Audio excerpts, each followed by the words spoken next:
Hello and welcome to Fowl Plays, where we look at tales of tabletop tragedy that are sure to ruffle some feathers. I'm your host, BossGoose, and in today's story, we have a player who fancies himself an otaku and an expert in all things anime, injecting many well-known tropes into his samurai warrior character. Between his real-life bad manners and hygiene issues, and the questionable in-character quirks, including xenophobic and homophobic tendencies, this leads to several awkward situations between them, the rest of the party, and the NPCs in the game. Before we get started though, it's time for a quick game of Gnome Sweet Gnome. Here's how to play. I need you to swing by the local magic workshop and pick up some goose grenades for our next quest. Thing is, the shop is owned by two gnomes, one of which is a brilliant inventor, and the other's a bit of a screw-up. And I can't remember who is who, so I'm going to leave it up to you to decide which one to purchase the goods from. So go ahead and choose option A or B, and we'll see how it works out in 3, 2, 1. And if you chose option A, then great job. The equipment works perfectly, and we're all set for our upcoming adventure, invading that evil bunny's lair. Unfortunately, however, if you chose option B, then the weapons we got were a little unstable. Luckily for us, I carry this subscribe shield with me everywhere I go. And if you hit that button, then not only will you get updates whenever new content is available on my channel and easy access to hours of existing videos, but it'll protect us both from the blast and stop your goose from getting cooked. Now, without any further delays, it's time to take your seats and wet your beaks as we dive on into today's tale. Hi there everyone. This story revolves around a game of 3.5 D&D, around a homebrewed campaign run by the DM and 5 players, one of which was new to the game and was fresh out of BESM, Big Eyes, Small Mouth, and had a habit of making everything anime. 2 of our players were women, and another player is trans, so our group is quite inclusive. He liked to call himself an otaku, had an encyclopedic knowledge of all things anime, was obsessed with kimonos, he wore one to school many times, he told us, and katanas, had deplorable hygiene. He would come to the game straight from work and towel himself down with the DM's cushions on the couch. He also typically ate a ton of the available snacks and never brought any of his own. He would eat chips out of the bag and let the crumbs fall from his mouth back into the bag and so on. We all got along with or worked around these antics/quirks as he was a friend of the DM at the time. His worst habit was bringing snacks. We always had a potluck sort of deal that only he would eat, and he plowed through them handily in no time flat and start eating everything else like he had been starving himself for days for the event. He frequently ate with his fingers and double dipped anything with dips, so we eventually portioned dips into bowls separately to avoid that grossness. He liked to draw characters and drew anime versions of everyone that he insisted is how he sees us as. NPCs were fair game as well. Fair enough, it was harmless, so we let that go. He made himself a samurai using the Eastern setting book, and his character was quite xenophobic. Anything that wasn't human, his character behaved quite intolerant of, particularly the smaller races. The rest of the party was a half-elf cleric, half-orc barbarian, dwarf wizard, and a human rogue. So he was basically uncomfortable with most of the party, but said that was strictly an in-character quirk of his. A few sessions passed, and we managed to work together in a passable manner. He got argumentative about katanas as they were depicted in the game, and how they aren't the ultimate bladed weapon, and no argument or historical context, as they historically were used as peasant killers and struggled versus real armor, etc., could get through to him. We encountered a reoccurring small-time BBEG in the form of a gnome illusionist who was running a large thieves guild who we were tracking.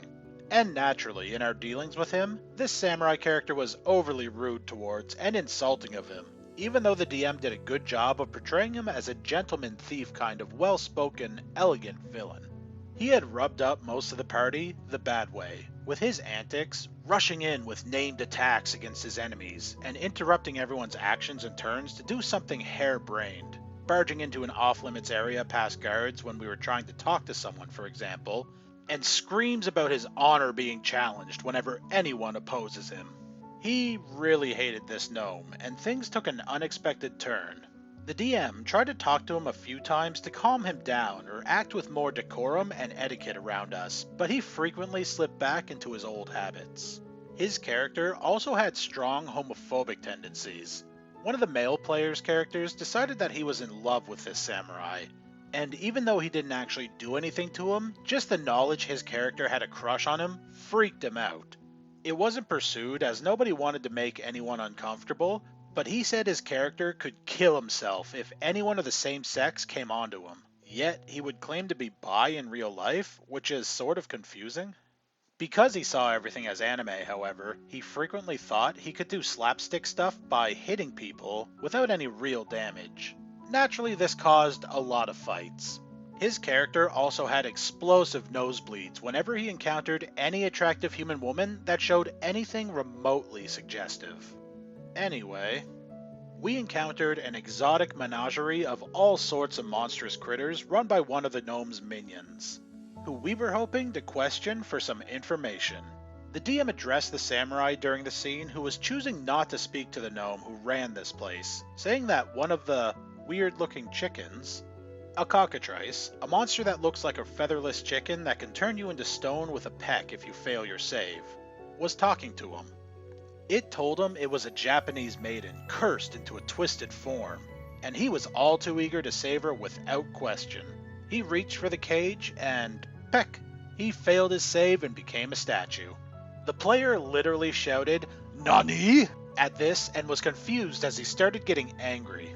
We would hear out of character that the gnome BBEG was hiding nearby and was using ventriloquism to throw his voice towards the cockatrice, something that we all couldn't help but laugh at. We weren't in the same room as the samurai at the time, so none of us knew what happened. We eventually finished our business with the other gnome we were dealing with and came back to find nothing.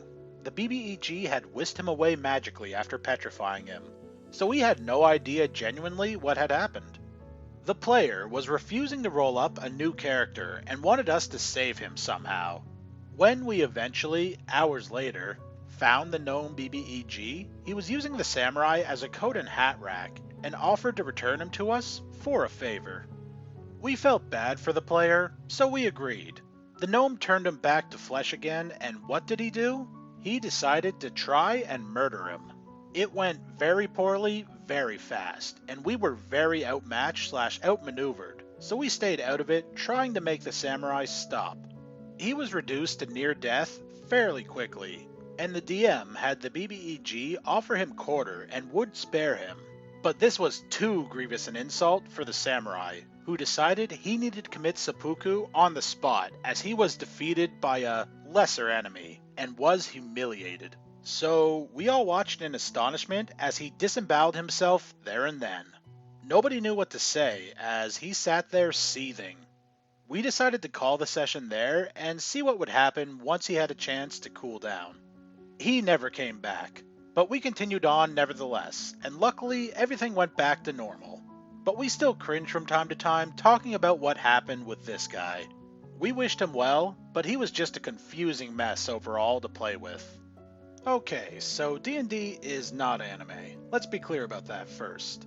If you want to play an anime-style game, there are options out there for you that'll allow you to live out your isekai fantasies. Now, maybe the fact that he had previously played BESM confused him about other RPG settings, but it should have been apparent that this was more of a fantasy-based game. Before we get much more into the anime stuff though, let's quickly touch on the real-life issues. First off, the hygiene.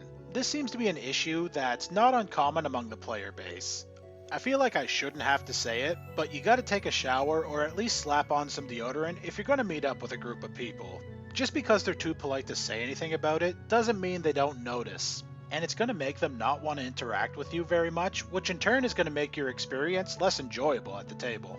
Last thing you should be doing is going to someone's house and ruining their pillows, which if someone did that to mine, I would send them home with it, tell them to take a shower, and wash my pillow before coming back. And of course, if the hygiene wasn't bad enough, we also have the food etiquette issues too. Nobody likes a mooch, and this guy sounded like a bit of a slob with food falling out of his mouth and double dipping, which combined with the hygiene is just nasty. Back to the game now, a lot of Samurai's behaviors, while cringy, weren't a huge problem in my opinion. Yeah, of course, hitting people with no consequence, huge nosebleeds, and yelling named attacks aren't really a thing outside of anime, but they can be overlooked as just quirks as long as they're not a constant thing. The real issues in my opinion were the xenophobic and homophobic aspects of the character.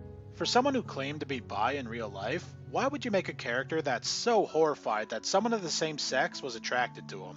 Now, maybe that character isn't gay themselves, which is perfectly fine, but to go to the extremes saying that he would kill himself if they hit on him, that's just really uncalled for, and it probably made the other player feel like crap. Also, in a game where there are dozens of different races in the world, it's kind of an odd choice to make a character who hates them all. I get maybe not liking one or two based off a traumatic event, but all of them? You're kind of painting yourself into a corner. And really, what's with the gnome hate? This is the second story I've read where these little dudes have enraged a player. Personally, I think they're great, and I thought the gnome bad guy in this story sounded like a fun villain. Maybe someone they could have even worked with eventually, as he seemed reasonable by giving them samurai back. I think it says a lot more about the player than the character themselves that they would rather actually kill themselves off after losing to what is a powerful enemy, rather than just moving on and accepting the loss to what they perceived as an inferior race. Hopefully OP and their party went on to have many more memorable interactions with this character, and I'm glad they got to finish the rest of the campaign afterwards. Anyways, I've rambled enough, so thanks for checking out my video and sticking around till the end. Hopefully you found it entertaining. I upload new content every Tuesday, Thursday, and Sunday, so make sure you check out my channel for more D&D stories. And if you like this video, go ahead and hit that subscribe button and leave me a goosebump in the comments below. Your feedback and support is greatly appreciated. But until next time, be good players.